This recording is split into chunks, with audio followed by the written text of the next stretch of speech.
How's it going, ladies and gentlemen? My name is Michael Thurber, photojournalist and sociologist here at VEDA World News, and I'm sitting here with Democratic hopeful TJ Baker. Yes, for District 18. Yes, and how you feeling today? I'm good. Your voice, my commitment. Yes, and listen, when I first met you, it was at the original, they called it a forum, then I got there, then I found out it was a debate.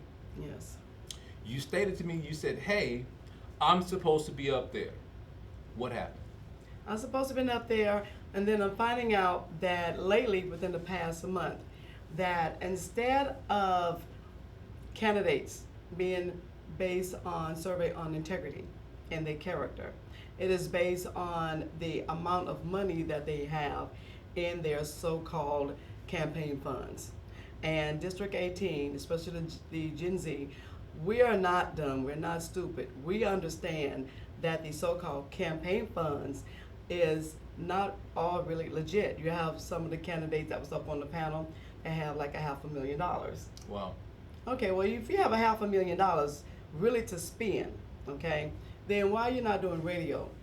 All right, television, radio and television and front pages and being in the newspaper, in the local newspaper, and also sitting with you.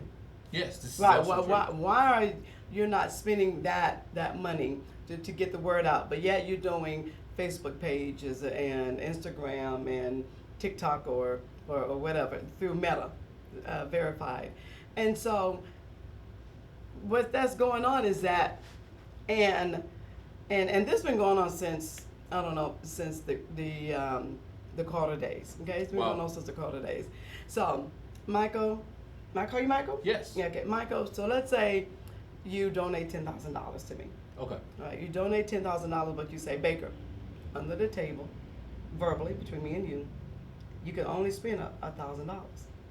Now, whether you win or lose, I need my $9,000 back. Why would I give you $10,000 and ask you to only spend $1,000 as a political donor?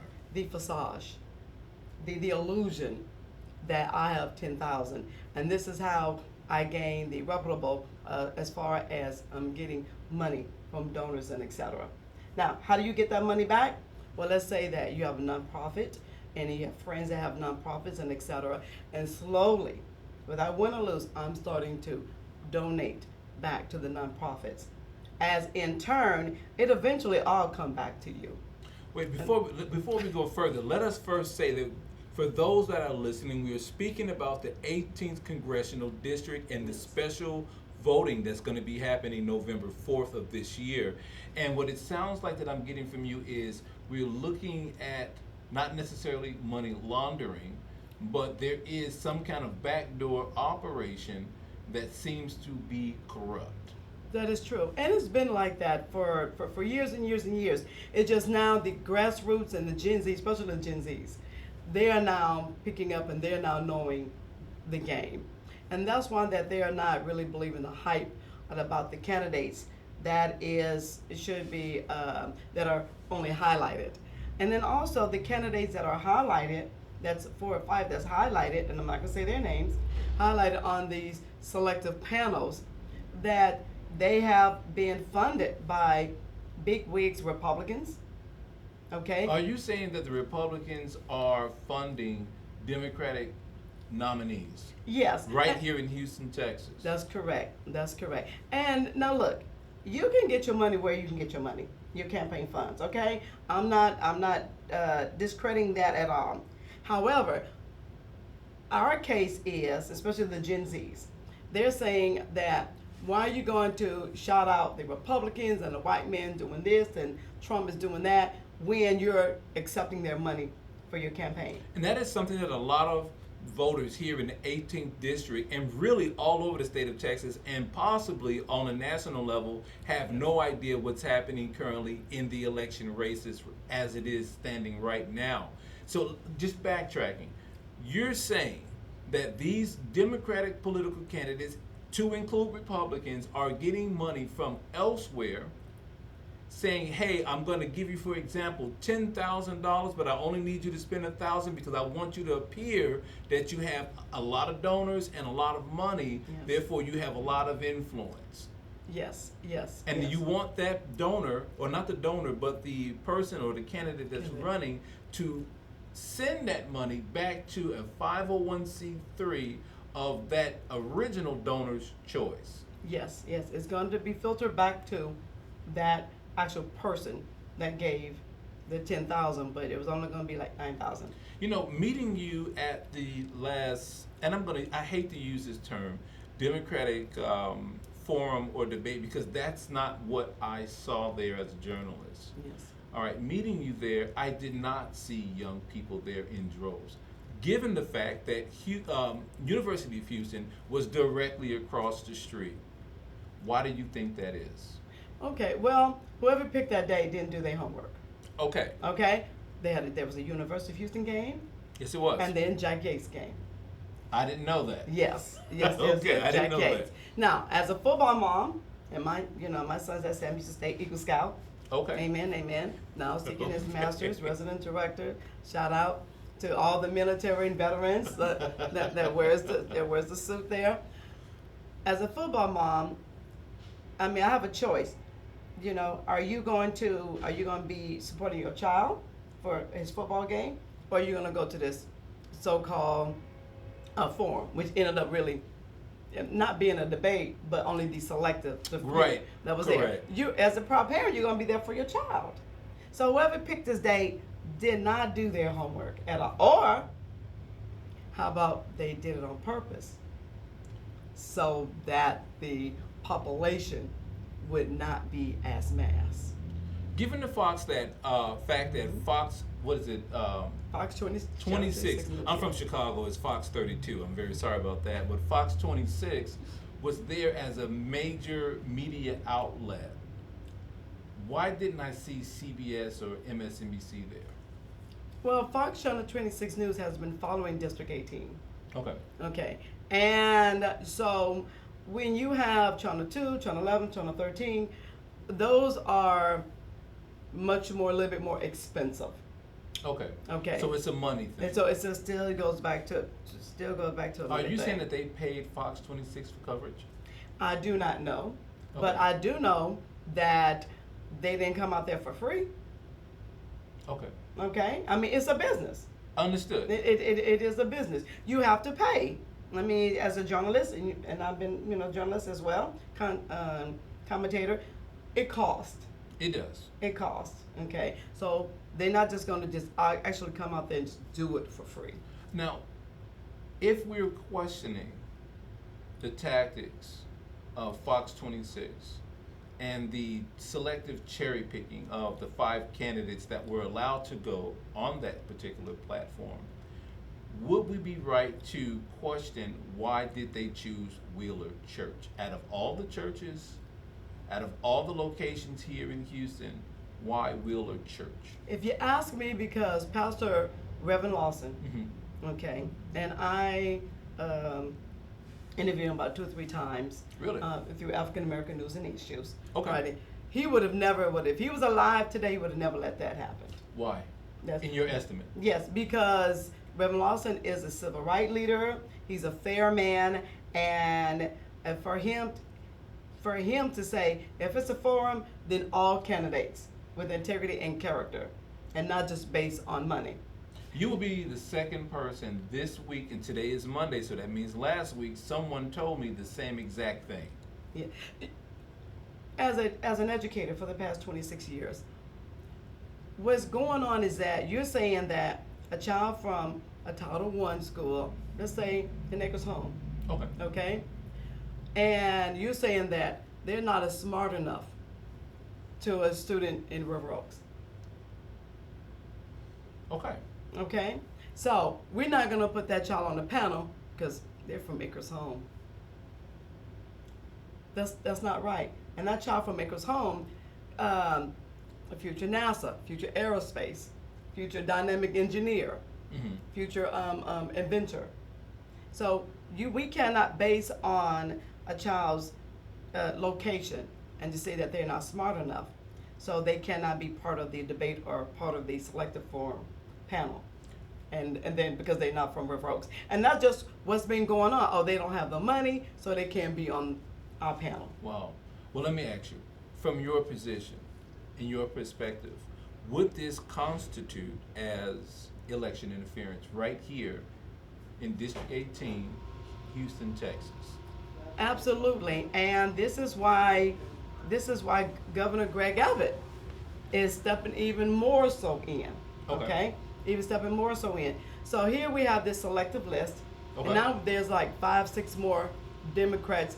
All of a sudden, I don't know where they come from, and Republicans all of a sudden that has supposedly have filed and been accepted, and they're supposed to be on the ballot and what have you not.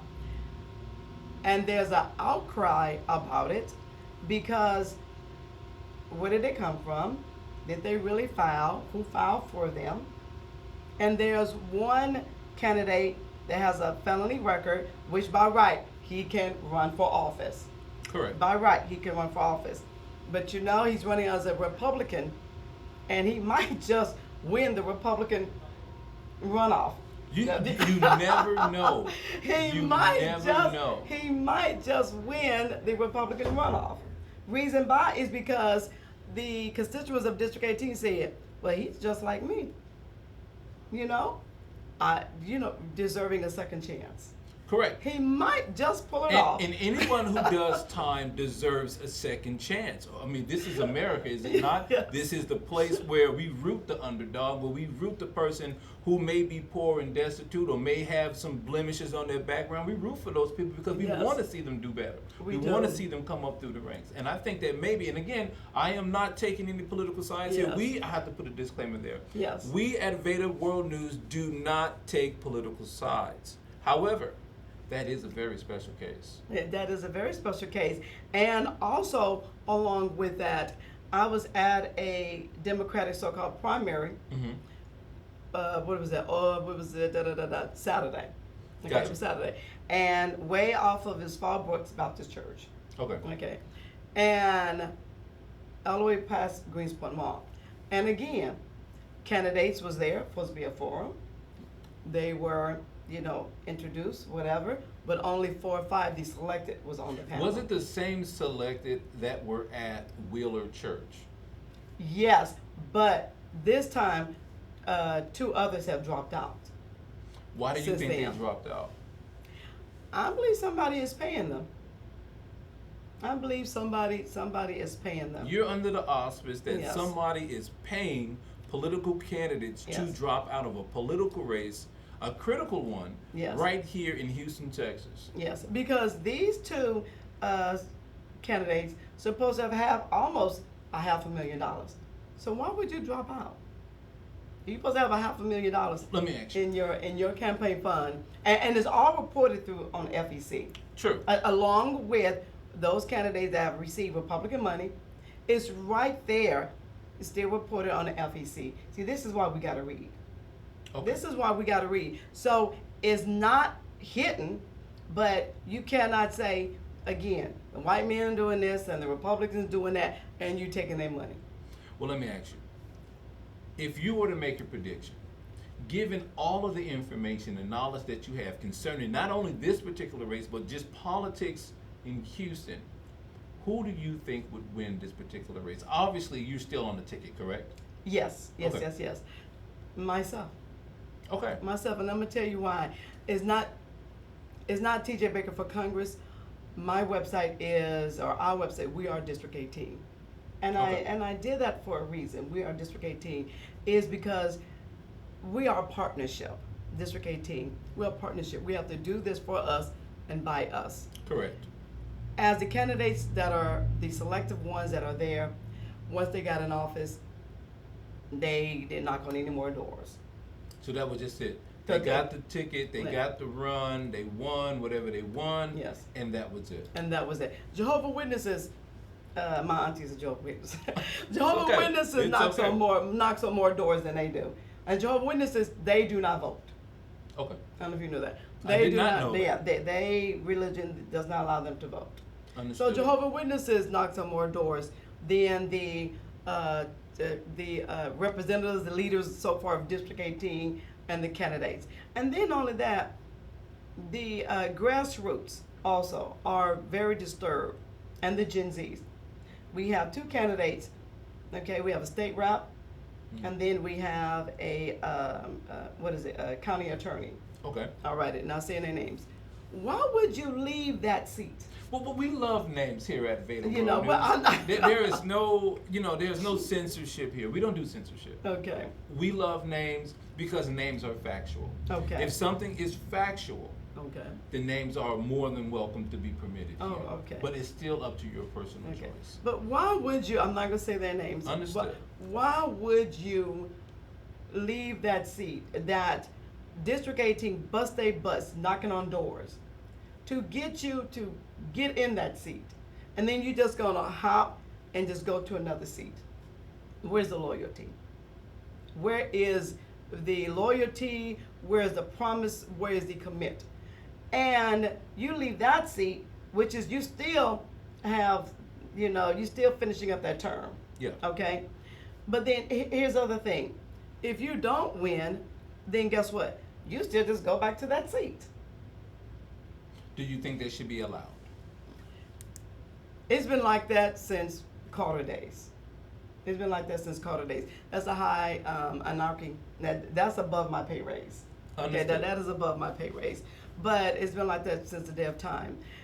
But what I'm just saying, you're in that seat, and the grassroots have bust their butts to get you in that seat. Now you're just gonna hop up and just go to another seat. So I call them political hoppers.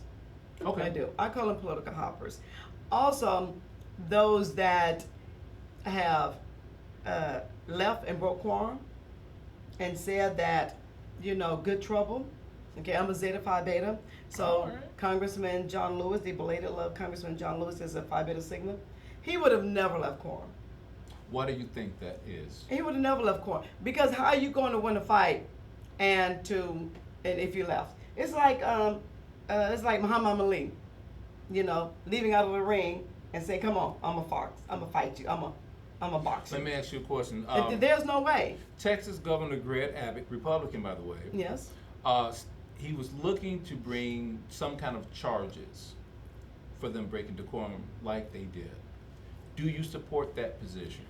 I support taking their money. Like, I do. I mean, okay, because here at the state educators and librarians, we have 10 days. Okay, so you have 5 local days, and then you have 5 state days, which the 5 state days have to be approved by by your principal. Okay. Okay, we're all getting paid by taxpayers. Sure. After I use those 5 days, guess what? My check gets docked. They was gone almost 2 weeks. Some even longer. They check should be docked. Let me ask you a question. I think that Yes. since we're talking about checks and we're talking about money and power and influence, how much do they get paid? I think people really want to know that. What does that annual check or bi-weekly or monthly check look like for those political candidates? Well, I'm gonna say this. Okay, people like, I'm gonna talk about just District 18. Let's Okay, talk- I'm talking okay. about the congressional seat. Okay. Okay, some people says, the District 18 seat is gonna pay like $200,000. 200,000. Yes, 200 plus. Okay, but that's 80. But that is nickels and dimes. Hold on, comparing to you have 80,000 constituents that you have to govern over. Okay. High school principals get paid that much.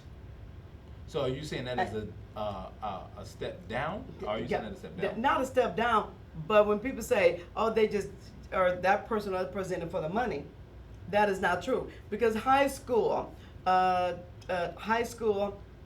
football players, principals, right? They get paid that amount of money, and they just over like 3,000 people. Okay. The same salary, comparing to a congressional congressperson, and have 80,000 constituents. All right, so do they have to divide that money up between these people, or how does that work? I don't know. Like, a principal gets paid $200 something thousand dollars, and govern over 3,000 people. That's their salary. Okay. Okay, especially if they are, what is it? Did you play football by chance? No, I did not. You did not. Okay, especially if they are like really up there. Okay, Okay. they're really up there. And then a congressperson, they get paid 200,000, and yes, that's their salary, but when they flying back and forth and etc., that's coming out of their salary. Okay. Yes, that's coming out of their salary. So when it's all said and done, you might clear $130,000. But that is still more than the average person. That's still more than the average person of a principal making that kind of money. As a high school principal. There's a lot of talk about the top 1% or even the top 10% of people in the population. Bear in mind that the average black African American man makes about $42,000 a year. Average black woman makes a little bit less than that. The average white man makes about $53,000 a year. So these politicians are making over that, maybe times 3 or 4. Do you think it is right for someone who's making that kind of money, who could more than likely be possibly far removed from the average man, make decisions for and about the average man? The right candidate, the right leader for District 18, okay, I would make sure that there is a discrepancy between rich versus wealth. Okay. Okay, rich means that you can afford 2 Cadillacs cash. It's going up. But wealth means that owning that Cadillac dealership and Okay. passing it down to generations after generations. Okay. There should not be no reason with District 18, with its rich and integrity and the love and the generation that we have, that the small businesses should be thriving more than what it should be. Should be thriving. That is on my first platform. Okay, let's talk about To advocate small businesses. I've had a small business, so I know how it is, and it is hard. It is hard. I have teamed up with Houston Community College. Okay, and team up with Houston Community College, ACC, and what I would like to do once I am elected is you go to ACC for about 2 years, get an associate degree, because a lot, including myself at the time, open up a small business and then now what? Okay? Understood. Open up a small business and then now what? Once you finish class, and you get your certification, etc., when you cross that stage, you would get $10,000. Okay. All yours. It's not even a loan. Where does this And the $10,000 come from? classes would be free. District 18 has the money. I was part of the HR 40 bill with Congresswoman Sheila Jackson Lee. Okay. Alrighty. I did run back 2008. Alrighty. Under the Republican ticket. That's not a secret. It's not a secret. Okay. And with that, she noticed my determination, and she noticed my my will of turning District 18 to be thriving. She pulled me in, and she been mentoring me. Okay. Ever since then. And as I grew and grew and loved and to see where she stood, why she stood, along with Barbara Jordan, Mickey Leland, Okay. and Sylvester Turner, stood there, and to see what District 18 need and why it needed and why the fight needs to be continued and to be held as a Democrat seat. But why specifically a Democratic seat? Why not a Republican seat? I'm very curious, and I'm not trying to play devil's advocate here. I'm just asking a legitimate question. Yes. District 18 is more or less, now since it's been redistricted, it's pretty much Title I. Okay. So, Title I means more renters, less homeowners. Okay. It means a lot of more problems. It means less voting. Okay?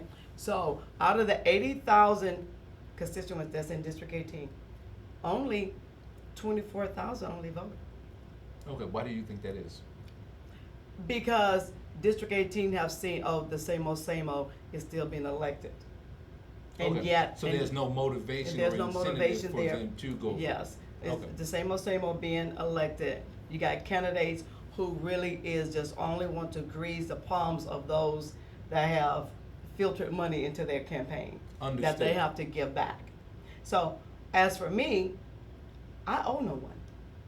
I owe no one. I owe no one's favors or anything. And that's why they are doing so much as they can not to share the spotlight with me on that, as far as a real and true and the best candidate and the best leader for District 18. How did you feel about those questions and answers that was given by the candidates on that particular day? I felt like, as a journalist, you're a journalist, I felt like there was high school questions. Okay, why? I felt like there was in high what school. context?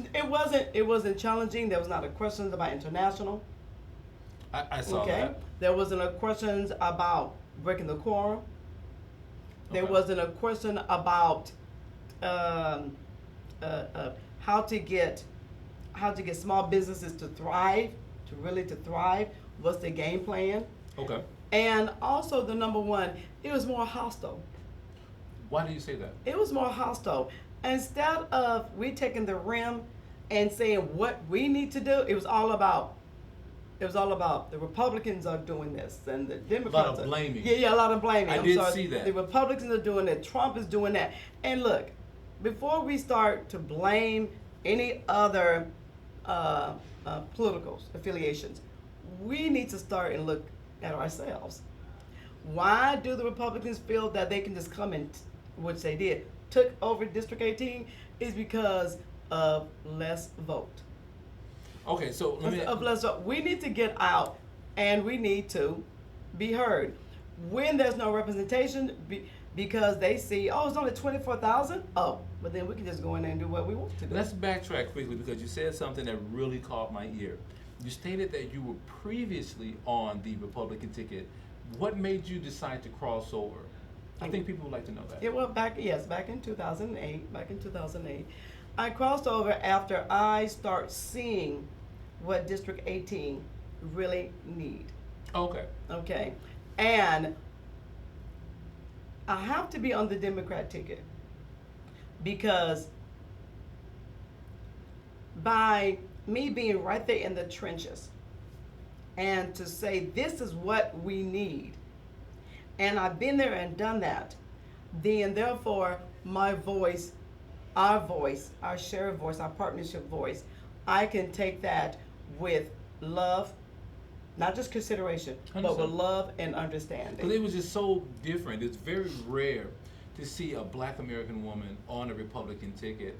I find it fascinating. A lot of other people find it fascinating. Doesn't make it good or bad. It's just we just don't see that often. Yes. Well, pretty much my family is pretty much my grandfather, he was a Republican. Okay. Okay. Third grade education, and till this day we still owe 500 acres of land. Wow. Till this And day. there's not a lot of people, if any, who can say they have that. Yes, we still own 500 acres of land. Yes. That is And he something. has a third grade education. It just seems like things were just so much easier to navigate back then. Even my father's an immigrant, comes all the way from Haiti, and he owns an entire block. See? And he can't even read. Yeah. I didn't know that until 3 or 4 years ago. Okay. And so it just amazes me, and other people as well, that people can come here and actually make it.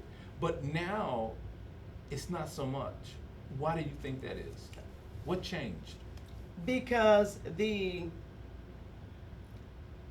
I truly believe because there's a leader and then there's a politician. This is true. Okay. And I believe that the candidates that's being selective are not leaders, they're politicians. They're Okay. being greased by the politicians that's already set. Okay. Now, and not only that, and I think you know this, that the election is November the 4th. Yes, Early it is. voting is in October. The election is November the 4th. And the runoff, Governor Greg Abbott, and it's his right to do so, the runoff is supposed to be like December the 13th or the 3rd. So that would require Houston residents to vote twice. Yes. Okay. But because of all the havoc and the concern and the misguiding and the interference, okay, he may push it all the way back to February If he of does, 2026. if he decides to do that, why do you think he would go that particular route? Because all of that, the havoc, and not only that, whoever wins this is only going to be in it for 2 months. All right, so all of this, all this is just let's for bring it back in. 2 months. 2 months of 2 being months. in charge of a chair. 2 months. Then what? Another election. Another election, which would be the March primary. And so since District 18 has shrunk and there's no longer District 9, Who's in District 9? Congressman Al Green. Let's ask a quick question here. Your thoughts and reactions on Congressman Al Green? Okay. On what? In Yes. general, what In- are your thoughts on what he's done, may not have done, his position? Why is he interested in District 18? Let's talk about No, that. he's not interested in District 18. He's interested in District 9. Okay. But because of the redistricting, okay, District 9 is no longer. So now it's District 18. So he doesn't have Fort Bend County anymore. Okay. So now it's just District 18. Understood. Okay, which now has been condensed. Okay, and so, and with that being, because he'll be incumbent, right? Mhm. With that being, then whoever is in that seat for 2 months, okay, then grassroots was gonna say, well, then Al Green is gonna get the seat. Do you- Because I'm gonna tell you why. A lot of people, especially the grassroots, and you have to understand, when you don't vote, then that's a vote for the incumbent. Okay. When you don't vote, that's a vote for the incumbent. When you don't vote. So incumbents, they love when you don't vote. Okay. They love when you don't vote. That's why a lot of candidates, when they get in office, they stop doing voter registration. Quick question. Do you think Congressman Al Green is the best fit for District 18? I do understand that you're running, Yes. but I do have to get your perspective on that. Congressman Al Green is a good fit for District 9. Okay. Is a good fit for District 9. He was forced, unfortunately, because of the redistricting, Okay. to come over to District 18. Understood. Okay. And so, therefore, with that, I'm planning on to be on that ballot. I'm planning on to win. And to also, I would love for Congressman Al Green is to keep mentoring me.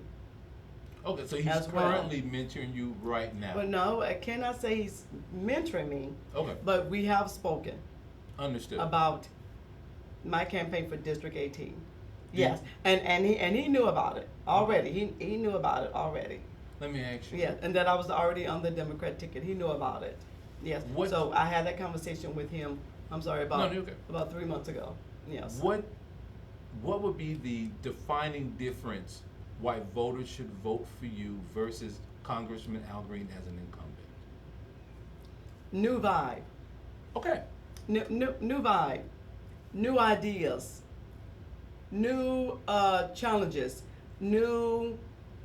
Just a new prospect Okay. of everything. How would you handle the current state of District 18 if you're in office, let's say right now? Yeah. I'm not going to be handling it. See, that's the problem. Okay. I'm not going to be handling it. District 18, we're going to be handling it. Okay. Words are important. We're going to be handling it. I'm not going to be handling it. We're going to be handling it. I'm Okay. just the voice. Okay. I'm just your voice, my commitment. I'm going to take your voice and I'm going to say, this is what District 18 wants, this is what District 18 needs, and this is what District 18 better have. All right, so what are you hearing from the people in District 18? What do they want? What do they need? Increase more power and funds for small businesses. Okay. Okay? Also for human rights. And the human rights does not just only mean the LGBT community. Okay. Human rights also means teachers and students. Okay. Homeowners, renters. Understood. Alrighty. Kids in college, scholarships. Um, uh, let me see, or just those that the health care and the Medicaid that's just been cut, and SNAP, food stamps that just been cut. Okay. All of that. Those are human rights. Okay? Just because you are financially struggling, you still deserve health care. Just because you are financially struggling, you still deserve to eat. Question.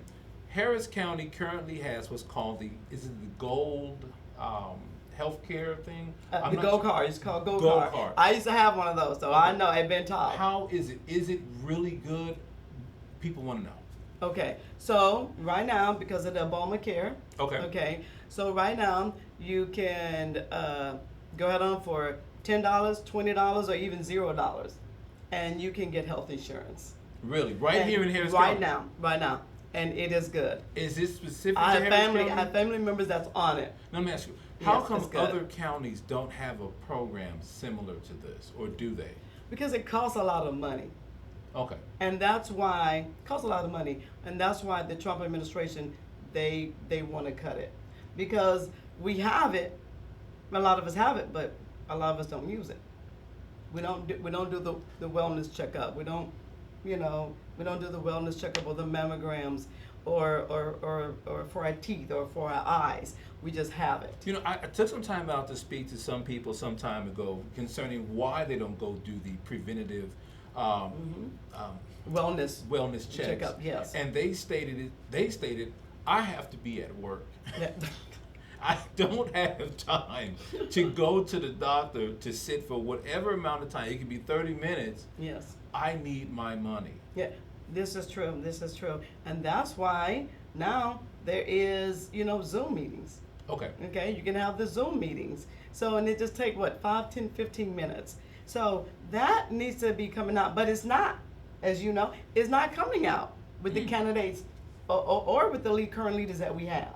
Why do you think that? It's not coming out. I think that because they're not in that predicament. When you're not financially struggling, right? You lose track of what your district really needs. Okay. You just lose track of what your district Let's really ask the needs. question here. You lose track. Do you think that political candidates should have a cap on how much they earn? Yes. What would that cap look like? Well, give or take, would have to be voted, okay, through Congress. Fair enough. Through the Senate, okay? And so with that, has to take into consideration of what the whole state of Texas, what's the money that's coming in to be capped, okay? Now, granted, again, like I said, people are like, oh, she or he just running for the money. Again, when you have 80,000 constituents, that is not a lot of money. As folks know, Congresswoman Sheila Jackson Lee and Sylvester Turner and Barbara Jordan and Mickey Lena, they barely slept. I can believe Okay? that. They barely I can slept. When they were barely believe sleeping, that. they were still, Still they're going. still going. What can I do? How can I do? Or how Be can I get it productive. done? Get it done for Yeah. District 18. Alrighty. And so that right there is, your health will start depleting and declining. Yeah. Okay? I can And see so you have to make sure that your health, and you do take time out to do what you need to do. You have to take For care yourself. of yourself, right, for yourself, so that you can take care of Other District people. 18. I can totally Yes. understand that, and I believe our listeners and viewers can most definitely